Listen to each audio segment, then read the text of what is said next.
Hello, hello. Hope you guys doing fantastic today.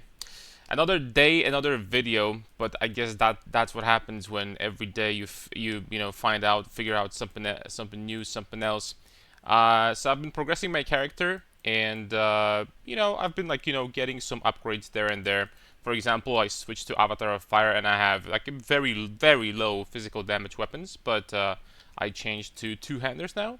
And I figured that once I did that, the leap slam into bone shatter stopped working really that well. And what I want to show you is perhaps going to be, yeah, I don't know what to say at this point. I don't know if someone at GG is testing this game properly or not, but let's see how I've been clearing past few maps at this point.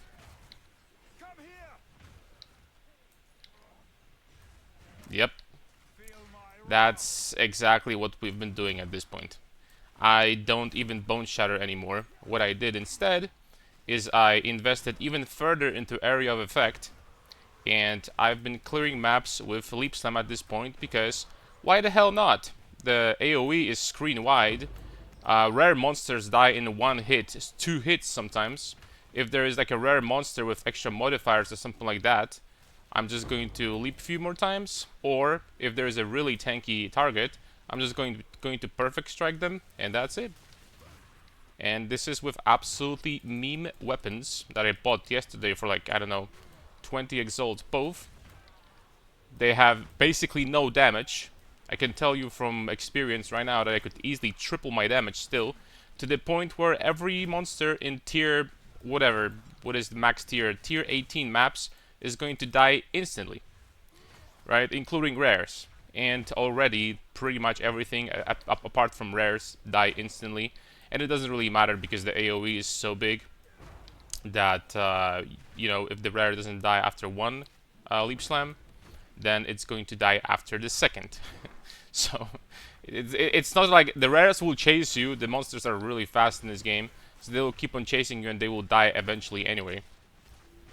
So this map, for some reason, they're a little bit tankier than what I'm used to, but yeah. Once again, the same build as before. Will Smith. We have 90 all res, 89 fire right now. So I've been investing a little bit into chaos resistance and armor at the same time, close to 10,000 armor. So at this point, the tankiness definitely feels, I would say that at this point, sufficient. And of course, at this point, you want to keep on getting better and better and better gear and getting this HP number up. Also, preferably a little bit more armor still. Armor is going to be useful into pinnacle bosses because they do not penetrate armor anymore. They do not penetrate physical damage resistance, so armor against these bastards might actually be relatively useful. Maybe some of you remember the videos from previous patch, previous league, when on Molten Titan I could tank the maximum difficulty Zest for quite some time, and his physical damage wasn't doing that much damage to me. Well, this patch should be even better because the physical penetration that these bosses had is gone. So yeah. If you want to do much more damage, you can, before the attack, use Infernal Cry as well, and this is pretty much going to be a guaranteed screen wipe. So yeah, so something to keep in mind, right? Something to mention. And that's pretty much how I've been clearing maps. Now, I know what's on everybody's mind. This would look actually ridiculous on Titan. And guess what? You're 100% right. I'm kind of curious actually what I think I'm going to make a Titan, like wait for somebody to make a build like this to see what this on Titan would look like. But it's going to be absolutely hilarious to watch. So, okay, so this is a tier 16 boss with my basically no damage weapons. Let's see how this guy is gonna go.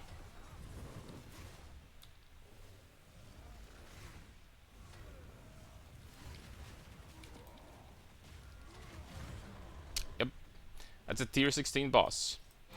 With this weapon that I have does what? I don't know how much DPS, 250 DPS, two-handed weapon, and this one is probably similar.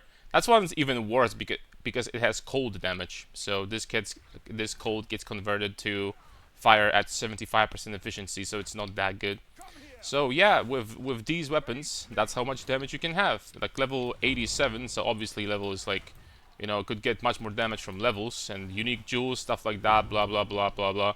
I don't have any of that stuff that potentially you could have in like, you know, end game scaling character yet. So yeah, that's pretty much how it looks like. And if you guys want to see what exactly I've changed, stay tuned, because we're about to dig in right now into this. So, first, passive tree. Since the yesterday's video, I changed the passive tree a little bit. I forgot to allocate this node, I'll have to do that.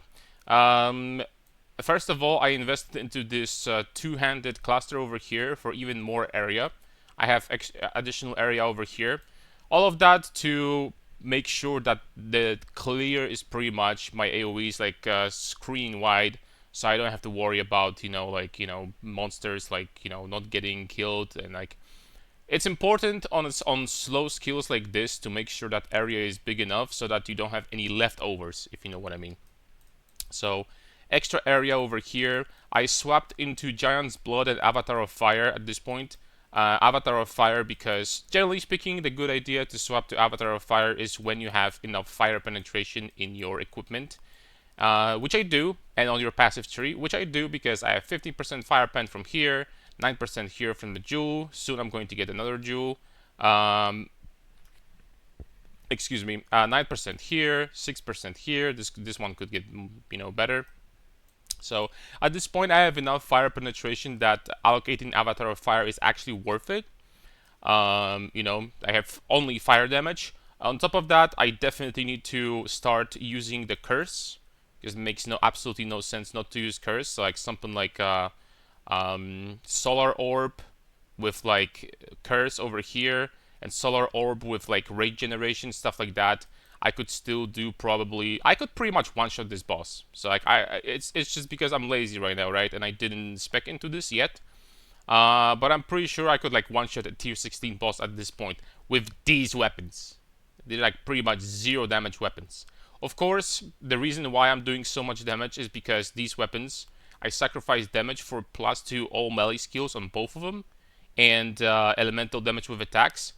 But actual good weapons could get like just absurdly ridiculous, right?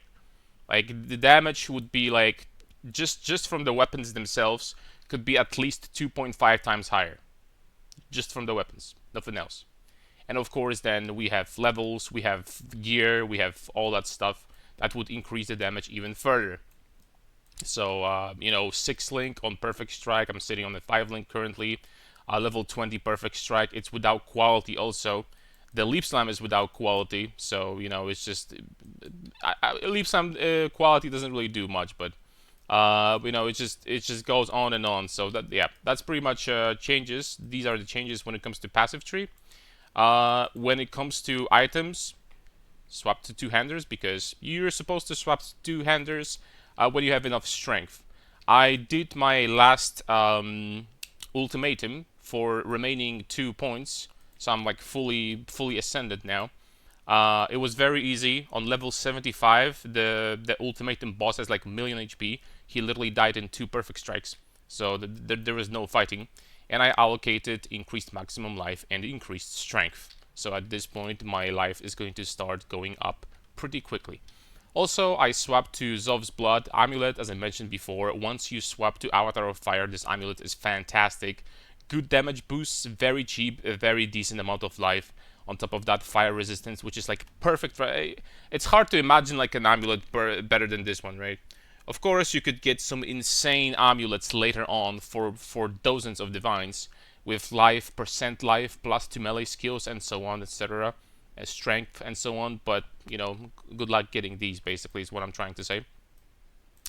When it comes to gear, other than that, I had some small improvements there. Still, majority of this gear is pathetic. Like some life, strength, and that's it, pretty much ring. There's some life, fire resistance, and fire damage to attacks ring, and stuff like that. These boots are pathetic. Like, I need to keep on making improvements, right? But what when it comes to gems? So once again, I stopped using Bone Shatter completely. I'm just gonna drop it. I think Perfect Strikes is exactly the same as last time. And what I did on Leap Slam is Magnified Effect with Reach. Reach is absolutely broken, and I mean, it's broken. I wonder how this looks like with Titan. I'm really curious, but because Titan could get some absurd amount of AoE, especially with the AoE nodes that he has. Like, you know, every second slam you use gets ancestrally boosted for 20% more area and 30% more damage. So that's just like insane. Of course, you cannot use this if you're a crit build and you're not using Resolute Technique. So with Resolute Technique, you never have to worry about accuracy. This will make your accuracy non-existent. Unless, until, like, you know, only against enemies that are in like close melee range. But still, this will be awkward on a build that is not Resolute Technique. I probably wouldn't use it. So yeah, these two area nodes absolutely fantastic. Then Momentum, a skill that you're gonna use nowhere else because just that's it. So for Leap Slam, you see this green thing over here when I use Leap Slam. This is when it activates. So pretty much you need to travel a little bit, just a little bit, for this to activate. This is pretty much every time you Leap Slam, this is 40% more damage. This, after moving at least 2 meters during a single use of a supported skill, for Leap Slam this doesn't matter. Because you're always going to move at least 2 meters. Pretty much always. Unless you're like just Leap Slamming in a single spot. In the same spot, and as you can see, but you don't have to, because the area is so big that even if you want to hit a monster like over here, even if you jump a little bit further, you're still gonna hit it. So this is pretty much always 40% more damage support. Absolutely insane for Leap Slam. And I'm using Fire Infusion for more damage, and actually Inspiration because the mana cost is getting absolutely absurd, right? It's actually not that bad, but you could absolutely, if you wanted to, you could still use another damage support here. Preferably the one that doesn't increase your mana cost at this point. Thankfully, we have some regeneration on this build. We can also use Life Flask if necessary.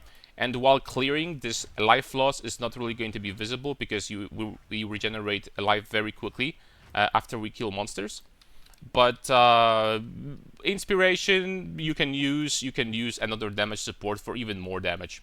So, like, you know, with a 6 link, if this was a damage support with actual weapons, that would probably triple the damage. And that was a tier 16 map. So with triple damage at this point, you're pretty much clearing entire screen. You could kill bosses if you really wanted to with Leap Slam at this point. Which is like, there's no point because Perfect Strike with better weapons is still going to be doing multiple millions of damage per Perfect Strike. So I mean, that's hilarious, but yeah, this is what it is. Now, when it comes to POB and Mobalytics, give me an advice, actually. For now, I am not going to change into this. I'm not going to update. I did update Mobalytics a little bit today, so if you want more information, more specific information about equipment and stuff, the information is going to be there in the Mobalytics guide. But I don't want to update to this exact version yet, because I'm not even sure if I'll be using it or if I'm going to swap to auto attack. I'm still not sure what exactly I'll be doing. So I'm not going to update to this, but I'm going to give you the POB of this exact character on the... I'm just going to give you a POB link, right? So like if someone wants to this is actually a nice thing about POB, because on POB I can have different POBs of different characters at the different, you know, places of progression. And on Mobalytics, I can have, you know, another stuff. So, I mean, that's really cool. So, POB, for people that want to copy this exact version and want to clear the entire screens with Leap Slam, is going to be available. And on Mobalytics, I'm just going to keep on updating the guide until we're going to reach the final version, which is going to be, what, few days? Like 5 days? It's hard to say because... Breach is much worse now, so it's harder to farm than before, so it's going to take some time before you can actually farm for some better equipment. But yeah, as we're going to progress, I'm going to update you guys on the new info that you know, I'm going to figure out that's going to come out. So thank you very much for watching. This is going to be it. After uploading this video, I'm going to stream on Twitch again, so the link is going to be down below. If you're going to have any questions about this tech, or anything else, then I'm going to be streaming. You can ask also down below in the comments, and join my Discord also. I'm going to answer questions after the stream. So thank you very much, guys, and see you next time.